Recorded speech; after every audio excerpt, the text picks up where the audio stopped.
Step into the dark with me, listeners. Lock your doors, draw the blinds, and let the outside world fade away into the shadows. Tonight, we are exploring the terrifying concept of absolute erasure. What does it actually mean to be wiped from the face of the earth? To have your identity, your memories, your name, and your very humanity stripped away until there is absolutely nothing left but a cold, clinical string of letters in a dusty archive. We like to believe that if we meet a violent, tragic end, someone will look for us. We trust that the systems built to protect us will, at the very least, remember us. But systems fail. People slip through the cracks. And sometimes, it takes decades before someone bothers to look down into the dark and pull them back out. Our journey tonight begins not in a bloody crime scene, but in the quiet, sterile glow of a computer screen. The year is 2014. Christina Skates, a 23-year-old biology student attending Cleveland State University, was sitting alone on a mundane afternoon. She was a woman with a highly methodical mind, someone who possessed a deep, almost obsessive passion for genealogy. Christina spent her free hours plunging into the depths of family histories, untangling the complicated webs of ancestry, and digging through digital archives. She was brilliant at it. She utilized complex cross-referencing, deep database mining, and advanced DNA tracing techniques that would make seasoned, veteran investigators pause and take notes. She possessed a natural, insatiable hunger for putting broken puzzles back together. On this particular afternoon, she was idly scrolling through digital cemetery records, just killing time. Line after line of names, dates, and final resting places flickered across her monitor. And then, her eyes hit line 82,483. The scrolling stopped. The room around her seemed to grow uncomfortably quiet. The entry listed a date of death, February 5th, 1975. But where a name should have been, where the identity of a human being should have been permanently etched into the historical record, there was only a chilling, 5-word description. Unknown white female bones. Christina sat frozen, staring at those words. A sudden, heavy weight settled in her chest. This wasn't just a typo. This was a human being. A woman who had been murdered, tossed away, and buried without a name, completely and utterly abandoned by society. For months, after that day, the phrase echoed in Christina's mind. It was a persistent, nagging whisper in the back of her head, constantly reminding her that something was fundamentally, horribly wrong. But what made this specific ledger entry feel like a personal haunting was the geography. Wait, this nameless victim wasn't found in some far-off, distant state. The remains had been discovered in Strongsville, Ohio, a mere 20-minute drive from where Christina herself had grown up. This was her home turf. This was a nightmare buried in her own backyard. To truly comprehend how a brutal murder was reduced to a mere footnote in a cemetery log, we have to travel back in time. We must rewind the clock to the bitter, freezing winter of 1975. It was February 15th. The Ohio air was violently cold, the kind of chill that bites through your coat and settles deep into your joints. 3 teenage boys were wandering through the desolate, frost-bitten woods along the rocky river inside the Mill Stream Run reservation. The trees were bare, the ground was hard, and the landscape was silent. As they kicked through the winter debris, one of the boys spotted something unnatural resting in the freezing mud. They approached cautiously, the breath plummeting from their mouths in the frigid air. Scattered across the freezing earth were skeletal remains. They were unmistakably human. Panic set in. Whether they were terrified of the police, or just paralyzed by the horrific reality of what they had stumbled upon. It took the teenagers a little while to finally report the grim discovery to the authorities. When the police finally arrived and began excavating the frozen ground, the nightmare only deepened. The remains had been brutally ravaged by the elements. Months of harsh, weather and aggressive animal scavenging had scattered the bones across the desolate woodland. Crucial pieces of the skeleton, were completely missing. The lower jaw, the mandible, was gone. Almost all of the teeth had been lost to the dirt, leaving only 5 intact, along with one wisdom tooth that had never erupted. But the skull remained, and the skull told a terrifying, violent story. Embedded deep inside the left temple was a single .25 caliber bullet. This wasn't an accident. This wasn't exposure. This was an execution. 3 days later, on February 12th, the coroner officially ruled the death a homicide. The medical examiners estimated the victim to be a young woman, roughly 20 years old. But without the rest of the remains, it was little more than an educated guess. Investigators knew they were looking at a young, white female who had been shot in the head and discarded like trash in the freezing woods. But who was she? The detectives in 1975 utilized every single tool available to them in that era, which, tragically, wasn't much tragically. They were so desperate for a lead that they even pulled photographs of Patty Hearst, who was dominating the national headlines at the time, hoping against hope that they had somehow stumbled onto the most famous missing person in the country. It was a massive, desperate reach, and of course, the dental records proved it was a dead end. They checked missing persons reports. Nothing fit. Wait. They waited for grieving parents to call the station. The phones remained silent.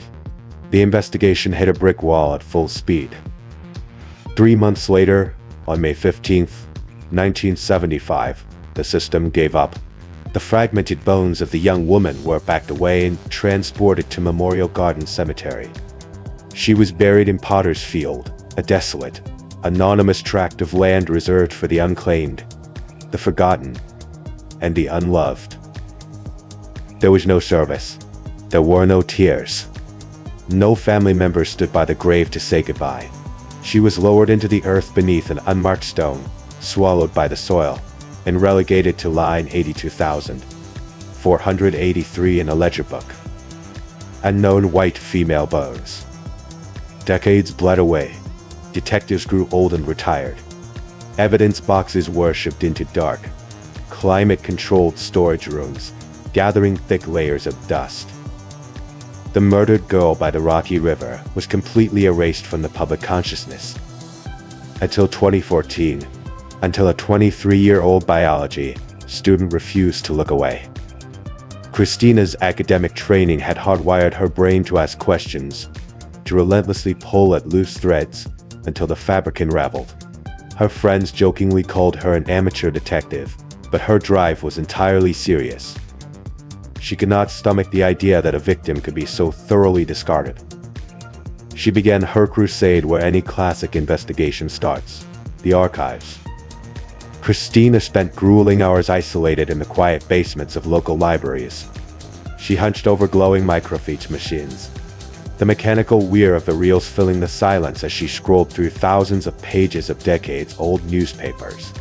She was hunting for any scrap of ink, any forgotten headline from February 1975 that might hold a clue the police had missed. What she found was deeply disturbing. It wasn't that the information was wrong. It was that there was almost no information at all. A young woman had been shot in the head and dumped in a public reservation, and the local press had barely deemed it worthy of a passing mention. It was treated as just another nameless body. A chain though not worth the ink. Without media pressure, the public remained completely oblivious. No tips came in. No outrage was sparked. The press had failed her just as spectacularly as the justice system had met. Frustrated but undeterred, Christina pivoted to the authorities. She picked up the phone and began dialing. She called the Cleveland police. She called the Akron police. She called the Cuyahoga County Sheriff's Office. She slammed into bureaucratic walls at every turn. Some departments claimed they had absolutely no record of the incident. Others stated the files were incomplete. Most simply brushed her off, citing protocol, telling the persistent college student that cold case files were strictly confidential, and that formal requests would take months to process.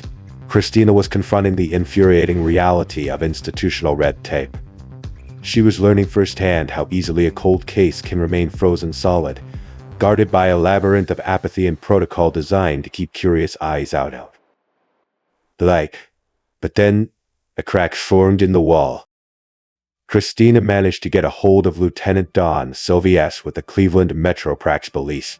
Expecting another dismissal, Christina launched into her pitch, explaining her intense interest in the Strongsville Jane Doe. Lieutenant Sylvius didn't hang up. He listened. He heard the genuine, desperate concern in Christina's voice. He recognized her as knowledge of genealogical research. Sylvius made a decision that broke protocol, a decision that would alter the course of history. He realized that this case was going nowhere sitting in a box. If this determined student had the digital savvy to shake the trees, why not give her the wind to do it? Sylvius handed Christina the keys to the kingdom. He provided her with copies of the original, highly restricted case files. Suddenly, Christina was holding the nightmare in her hands. The faded, horrifying crime scene photographs, the muddy skull resting in the winter debris, the close-up forensic shots of the bullet hole fracturing the temple, the meticulous, clinical investigative notes that hadn't seen the light of day in nearly 40 years. This was no longer just a puzzle. The violence was real. The victim was real. Christina pored over the documents, analyzing every pixel, every handwritten note. But she soon realized that one person, working alone in a bedroom, could only push the boulders so far up the hill. She needed an army. She needed the collective, terrifying power of the internet hive mind. She turned to a community that lived and breathed in the shadows of unsolved mysteries. Christina logged on to read it. She navigated to the massive, sprawling community known as Unresolved Mysteries, a digital gathering place for hundreds of thousands of individuals obsessed with cold cases. Under the username CallMeIce, she laid all her cards on the table. She uploaded the cemetery record. She shared the tragic details from Lieutenant Sylvius's files. She posted the harrowing crime scene photos. She outlined her theory that this young woman had been a victim of catastrophic systemic failure. The response was an absolute tidal wave. The community didn't just passively consume the story. They were fundamentally outraged. This wasn't just a murder mystery to them. It was a glaring, offensive example of institutional incompetence, jurisdictional chaos, horrific record-keeping, and the casual dismissal of a human life. It struck a nerve. Instantly, the digital army mobilized. Users deployed incredibly sophisticated research tactics. They cross-referenced the Strongsville coordinates with missing persons databases from the entire decade of the 1970s. They executed deep-dive Boolean searches to scrape the internet for obscure newspaper clippings. They tore through military records, social security death indexes, and regional archives. The momentum couldn't be contained to a single platform. A user named Migmu carried Christina's explosive research over to Web Sleuths, a highly specialized firm crawling with retired law enforcement officers, ex-military investigators, and obsessive researchers who had a documented history of successfully identifying John and Jane Does. Christina had accidentally triggered a perfect, unstoppable storm. The collaboration between the platforms was a marvel of modern crowdsourcing. Tasks were aggressively divided. One faction hunted through digitized obituaries. Another built massive, complex family trees based on potential matches. They wielded a power that traditional police departments simply could not compete with. A detective might be juggling 30 active homicide cases at once, restricted by city limits and county lines. But the internet has no borders. Thousands of hyper-focused eyes were staring at one single, solitary mystery. While Christina watched her solitary crusade transform into a nationwide phenomenon, a 54-year-old retired CPA in California was quietly reading the forums. His name was Carl Koppelman. Carl was not your average internet sleuth. After retiring from the world of accounting, he had found a deeply unusual, yet profoundly impactful calling. Carl was a volunteer forensic artist. He possessed an incredible, self-taught mastery of digital modeling software and facial anatomy. He spent his days reading autopsy reports, studying skull measurements, and using FBI tissue depth data to literally rebuild the faces of the unidentified dead. He had already helped solve massive, high-profile cases, using his digital brush to breathe life back into the forgotten. When Carl clicked on Christina's post regarding the Strongsville Jane Doe, his initial reaction was bleak. The crime scene photos were a forensic artist's worst nightmare. The skull was heavily degraded, caked in thick Ohio mud. The elements had worked the bone. But the most devastating obstacle was the missing mandible. The lower jaw dictates the entire structure of the lower face, the jawline, the chin, the shape of the cheeks. Furthermore, the absence of teeth meant there was no structural reference for how the lips would sit. And without a single strand of DNA to indicate hair color or texture, Carl was essentially staring at a blank, damaged canvas. For months, Carl looked at the terrifying images of the skull, paralyzed by the sheer impossibility of the task. He repeatedly told himself that the angles were wrong, that there was simply not enough anatomical data to generate anything resembling an accurate human face. But the story of the nameless girl in the unmarked grave gnawed at his conscience. The sheer injustice of her erasure wouldn't let him sleep. Finally, driven by the same stubborn refusal to quit that had sparked Christina's journey, Carl decided to force the issue. He booted up his sophisticated 3D modeling software. He analyzed every microscopic contour of the remaining bone. He cross-referenced the damaged skull with anatomical textbooks, painstakingly calculating the mathematical probabilities of the missing jaw's size and shape. He estimated the lip positioning based on the 5 remaining jagged teeth. To avoid leading potential witnesses astray, he gave his digital creation a neutral, unassuming brown hair color. It was a grueling, deeply emotional process of educated guesswork and artistic intuition. But when Carl finally stepped back and looked at his monitor, a miracle had occurred. Staring back at him was not a sterile, medical rendering of a skull. It was a young woman. She had soft features. She had kind, gentle eyes. It was a face that commanded empathy. For the first time in over 40 years, the girl from the Rocky River could look back at the world. The haunting image exploded across the true crime forums. Thousands of people shared the reconstruction, hoping the face would trigger a memory in a grieving relative. But the true breakthrough wouldn't come from a forum post. It would come from a completely unrelated, coincidental phone call. In 2016, Carl Koppelman was on the phone with the Cuyahoga County Medical Examiner's office, discussing an entirely different set of unidentified remains. During the casual conversation, Carl brought up his intense frustration with the Strongsville Jane Doe case, mentioning his facial reconstruction and the agonizing lack of leads. The official on the other end of the line went quiet. They pulled up their digital archives. "We don't have any record of a Strongsville Jane Doe in our system."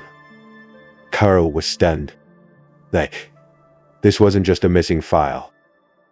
The Strongsville case had never been entered into NamUs, the National Missing and Unidentified Persons System. NamUs is the lifeblood of cold case investigations. It is the centralized, federal database that constantly cross-references the missing with the unidentified. It was the very safety net designed to catch victims like the Strongsville Doe. But because of a catastrophic, infuriating clerical error, likely a misspelled name or a jurisdictional miscommunication from the analog days of 1975, she had been completely omitted. She wasn't just forgotten by the public. She was invisible to the very technology built to identify her. This horrifying revelation exposed a systemic rot. If this case had slipped through, how many thousands of other bodies were rotting in potter's fields across the country, absent from the digital grid because of a typo? The error was swiftly corrected. The forensic data, the crime scene details, and Carl Koppelman's haunting facial reconstruction were finally uploaded into the NamUs database. But the trap was set, and it didn't take long to spring. In December of 2016, Sergeant Jeff Smith of the Akron Police Department was sitting at his desk, running routine queries through the NAMA system. He clicked on a newly uploaded file, the Strongsville Jane Doe. His detective's intuition immediately flared. The estimated age, the geographic proximity to Akron, the time frame of the discovery. It all aligned perfectly with a dusty missing persons file he had reviewed from September of 1974. A 17-year-old girl who had vanished into thin air. Sergeant Smith pulled the physical file. He laid the 1974 photograph of the missing teenager next to his computer screen displaying Carl Koppelman's digital reconstruction. A chill ran down the detective's spine. Despite the impossible odds, despite the missing jawbone and the degraded skull, the resemblance was absolutely staggering. The soft features, the eyes, the proportions. When Carl Koppelman eventually saw the side-by-side comparison, his reaction was instantaneous. She looked like my drawing. The ghost finally had a name. Right. Linda Marie Pagano. But a visual match is not a legal identification. To give Linda her name back officially, to rewrite the cemetery ledger, the investigators needed irrefutable, scientific proof. They needed DNA. And to get DNA, they had to wake the dead. In October of 2017, heavy machinery and solemn investigators descended upon Memorial Gardens Cemetery. The task was a nightmare. Potter's Field was a disorganized, chaotic patch of earth with abysmal record-keeping. Using highly advanced ground-penetrating radar from the University of Akron, they scanned the soil, hunting for anomalies that matched the 1975 burial logs. The incompetence of the past continued to haunt the present. Their first exhumation attempt was a failure. They pulled the wrong body from the earth, a brutal reminder of how casually the unidentified word is discarded. But they recalibrated. They dug again. And finally, they found her. The remains labeled unknown white female bones were carefully lifted from the cold Ohio dirt. Bone fragments were immediately shipped to the highly specialized University of North Texas DNA laboratory. Because the remains were so severely degraded, standard DNA extraction was impossible. Scientists had to rely on mitochondrial DNA testing, a complex process that sequences the genetic material passed exclusively down the maternal line. They extracted the ancient DNA and compared it against fresh cheek swabs taken from Linda Pagano's surviving siblings. While the scientists worked their magic in the sterile labs, investigators began to piece together the tragic narrative of Linda's life. Who was she before she became a mystery? Born on April 11th, 1957, Linda was the youngest of 3 children. She was tiny, standing just 4 feet 10 inches tall and weighing barely 100 pounds, earning her the affectionate, if outdated, nickname Midge. She had bright blonde hair, piercing blue eyes, and an independent, fierce spirit that contradicted her small frame. She was a good kid. She worked a part-time job at the local law and town match, meticulously saving her paychecks to buy her absolute pride and joy, a gold Mustang. She stayed out of trouble, loved music, and dreamed of a life bigger than the city limits of Akron. But her home life was a powdered keg waiting for a spark. Linda adored her mother, but she lived in constant, suffocating tension with her stepfather, Byron Claflin. Byron was a bartender with a notoriously short fuse and a heavy drinking habit. He ruled his household with an iron fist, and as Linda approached her 18th birthday, her natural desire for independence clashed violently with his need for absolute control. The fuse was finally lit on the last weekend of August, 1974. On August 31st, Linda was buzzing with excitement. She had scored tickets to see Crosby, Stills, Nash Young at the massive Cleveland Stadium. She piled into her prized gold Mustang, picked up her boyfriend Steve Wilson and a few friends, and drove into the city. The concert was legendary. 80,000 screaming fans. 3 hours of electric, life-altering music. Friends later recalled that Linda was glowing that night. She felt entirely on top of the world.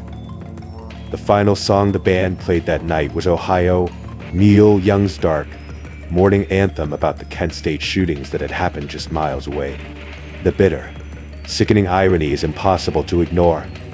As Linda sang along to a song about the tragic deaths of young people in Ohio, she had less than 12 hours to live before becoming an Ohio tragedy herself. The concert ended late. Traffic out of the stadium was a nightmare. By the time Linda dropped off her friends and drove back to Akron, the clock had pushed to 4. Like 0 a.m. It was September 1st. When she finally turned the key in the lock of her apartment, she wasn't greeted by silence. She was greeted by a predator. Byron Claflin was awake. He had been drinking heavily, pacing the floor, allowing his rage over Linda's late arrival to boil over into a drunken fury. The moment she stepped inside, the apartment erupted. The argument was explosive, terrifying, and final. In a blind rage, Byron screamed at the 17-year-old girl to get out. He threw her into the early morning darkness and told her to never, ever come back. Like, the heavy door slammed shut, and Linda Marie Pagano stepped into the void. She had no money. She had nowhere to go. There were no cell phones to ping, no digital footprint to track, just a vulnerable teenager walking the dark streets of Akron. She was reported missing the very next day. But she was gone, erased. For 44 years, her family suffered the unimaginable agony of the unknown. Her brother, Michael, had even called the police in 1975 when he read a tiny blurb about bones found by the Rocky River, begging them to check if it was his sister. The police casually dismissed him. They told him the details didn't match. They slammed the door on his closure. And Byron Claflin, the violently angry, drunken man who was the last person to ever see her alive, he remained the prime suspect in the eyes of the family. Mike. But without a body, without a crime scene, the police could do nothing. Byron took his secrets to the grave, dying in 1990, without ever facing a judge or a jury. Fast forward to June 29th, 2018. The wait was finally over. The results from the University of North Texas arrived. The mitochondrial DNA from the muddy bones was a definitive, scientific match to the Pagano family. Combined with the age, height, and Carl Koppelman's terrifyingly accurate sketch, the truth was undeniable. The remains found by the teenage boys in 1975 belonged to Linda Marie Pagano. Christina Skates was sitting at home, playing a video game, when the phone rang. When she heard the news, the years of obsessive searching, the sleepless nights, the frustration of hitting bureaucratic walls, it all crashed down on her at once. She choked back tears. A 23-year-old college student had achieved the impossible. On July 12, 2018, law enforcement held a massive press conference. They stood before the cameras and officially erased line 82,483 from the cemetery ledger. The Strongsville Jane Doe was dead. Linda Pagano was alive in memory. For her brother Michael, the revelation was a crushing wave of grief and overwhelming relief. "I thought I was in a dream," he told reporters, his voice trembling. "I thought I would die wondering." Michael made it a point to track down Christina Skates. He met the young woman face to face, looking into the eyes of the stranger whose relentless, stubborn curiosity had given him his sister back. It was a profound, silent acknowledgement that sometimes true justice requires the obsessive dedication of the people, not just the badge. In January of 2019, the fragmented bones were cremated bones. Linda Marie Pagano was finally laid to rest in Holy Cross Cemetery, buried right beside her mother. She was surrounded by the family that had never, ever stopped loving her. But this story does not end with handcuffs and a prison cell. When the identity was confirmed, the case was immediately upgraded to an active homicide investigation. But detectives inherited a nightmare. The evidence was 50 years old. The prime suspect, Byron Claflin, had been dead for nearly 30 years. Linda's boyfriend from that night, Steve Wilson, had completely vanished from all public records. Authorities didn't even know if he was still breathing. The brutal reality of cold cases set in. As Michael Pagano bitterly accepted, we'll know in our hearts who did it, but we'll never be able to prove it. The killer, in all likelihood, escaped the vengeance of the law. Yet, the shockwaves of Linda's case triggered a massive, systemic reckoning. The infuriating clerical error that kept her out of NAMA's forced police departments across Ohio and the entire country to audit their forgotten files. Investigators discovered hundreds of John and Jane Does from the 70 seconds on 80 seconds who had never been digitized. The system was broken, and Christina Skates had shined a blinding spotlight on the cracks. Her meticulous, responsible use of the internet hive mind revolutionized how law enforcement views civilian investigators. Police departments realized that they didn't have to fight the digital army. They could weaponize it. The collective obsession of thousands of people on Reddit and web sleuths could process information at a speed that traditional detectives could only dream of. Christina never sought the spotlight. She didn't want a book deal or a television show. She only wanted to correct a profound wrong. She took a string of clinical, terrifying words, unknown white female bones, and she transformed them back into a human being. She gave back the blonde hair, the blue eyes, the love of rock and roll, and the gold Mustang. She gave back the humanity that the darkness had tried so desperately to steal. So the next time you are scrolling through the internet late at night, remember Linda. Remember that buried beneath the digital noise, there are real ghosts waiting in the dark, waiting for someone stubborn enough, brave enough, and obsessive enough to look down into the abyss and call them by their name. Thank you for listening tonight, you beautiful, intellectually minded freaks. Keep your doors locked. Keep your eyes open. Until next time, stay out of the woods.